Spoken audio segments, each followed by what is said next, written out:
Affairs Committee. The question is on adoption of the resolution. Those in favor say aye. Aye. Those in favor say no. No.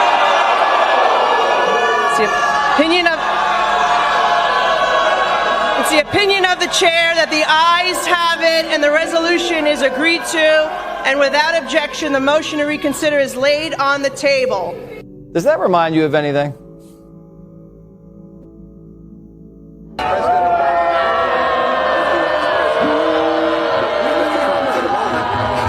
McCarthy yanked Omar off Foreign Affairs to pay back Pelosi for yanking his people off committees. He didn't want to do it, doesn't think it's right, but he had to do it.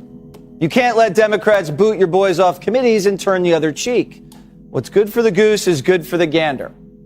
Consistency, there is nothing consistent with the Republican Party's continued attack except for the racism and incitement of violence against women. They claimed it was impossible. They insisted she was beyond reach. And then suddenly, the vote lands and Ilhan Omar is formally ousted from the Foreign Affairs Committee. The squad erupts in chaos. AOC yells about racism, and abruptly, holding someone accountable becomes white supremacy. If you're after genuine, raw analyses of these political upheavals, smash that subscribe button now, because what unfolded on that House floor wasn't rooted in race. It was purely about repercussions. Asking the Federal Internal Revenue Service and the Minnesota Department of Revenue to review the tax filings of U.S. Representative Ilhan Omar on several grounds. I am joined by 9 Minnesota state representatives in making these requests, and I think there's 6 here today. These representatives include Glenn Gruenhagen of Glencoe, Eric Lucero of Dayton, Shane Mecklin of Clear Lake, Tim Miller of Princeburg, Linda Runbeck of Circle Pines, Cal Barr of East Bethel, John Poston of Lakeshore, Dwayne Quam of Byron, and Jeremy Munson of Lake Crystal. We are making this request on 3 direct grounds. First, Representative Omar improperly and deliberately filed for a tax status for which she was not qualified, an illegal action in both federal and state law. The Minnesota Campaign Finance Board found on June 6th of this year that she illegally used campaign funds to pay a law firm to review her tax records. The Campaign Finance Board exposed crystal clear probable cause for a tax fraud or tax evasion investigation when they discovered that Representative Omar filed as married and filing jointly with Mr. Ahmad Hersey in 2014 and 2015. During those years, she was legally married to Mr. Ahmad Elmi. Did the illegal filing produce a lower tax liability for the couple? Did her illegal tax filing bring her tax exemption for which she was not legally qualified? Usually people choose the tax filing status that yields them the lowest tax liability. Also, the board shared that the couple filed jointly during 2 specific years. Ilhan Omar and Ahmad Hersey have been together as a couple for 17 years. Given her record of crimes and violations of so many laws, it may be worth evaluating her claims of status in those other years as well. Second, Representative Omar lived together simultaneously with her first and second husbands at the same addresses in Minnesota and North Dakota in 2009 through 2011. The tax enforcers may need to check if she used an illegal tax filing status and obtained tax deductions, including standard deduction levels for which she was not qualified in those years. Third, we know that Representative Omar took improper kickbacks from 3 Minnesota colleges in 2017 when she oversaw their state budgets in 2017. Under campaign pressure, she returned those kickbacks in 2018. It is worth checking to see if she reported the kickbacks as income in 2017 or deducted the paybacks as expenses in 2018. 5 grounds for an investigation include corruption in public office and tax evasions on grounds of illegal filing status, improper deductions, concealed income from kickbacks, and improper claims for expenses. We are also aware of Representative Omar's pattern of improper conduct. She has been fined by the Campaign Finance Board for diverting campaign funds for an unpermitted political trip to Orlando. She has been directed to pay back her expenses for uncovered political trips to Boston, New York, Philadelphia, Chicago, Florida, and Washington, D.C. She has been punished for conversion of campaign funds to pay for personal legal and accounting services. She has flouted laws regarding the filing of her personal financial data in a way that distorted the political campaign process. On June 25th, I asked my Congresswoman Angie Craig to launch an investigation into these improprieties. That went nowhere. She said, do it yourself. So on July 23rd, I asked the U.S. House Ethics Committee to investigate Representative Omar. That request is currently being reviewed by the Office of Congressional Ethics. On that same day, I launched OmarTruth.com in an effort to rally Minnesotans and Americans to help bring political pressure to bring about a congressional investigation. After 2 weeks, we have over 44,000 citizens expressing their strong desire to bring about a full investigation, and the list is growing. I will be adding today's request to the facts available on OmarTruth.com. Today, I and 9 other representatives are asking the nonpartisan federal and state tax enforcers to open investigations. We are simply asking them to do their jobs.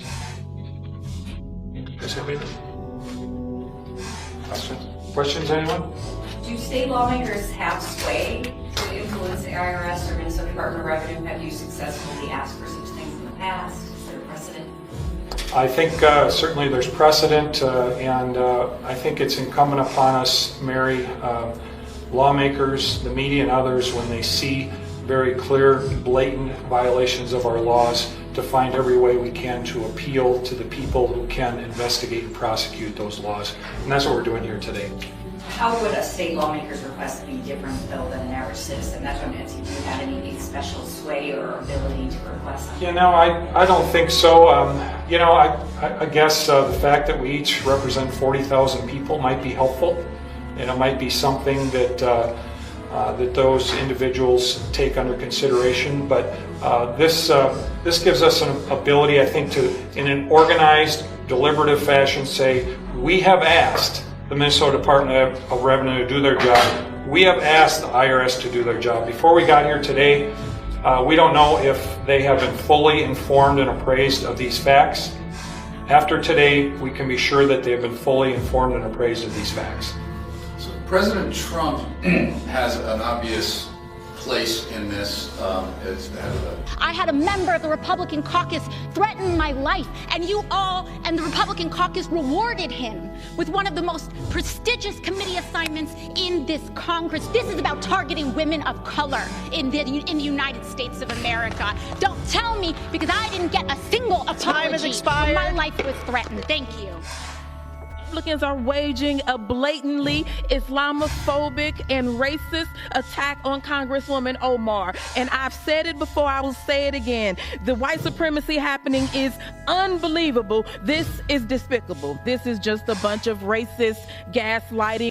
Could it be the way that she looks? Time is Could expired. it be her religious practices? This clearly isn't about what Ilhan Omar said as much as who she is.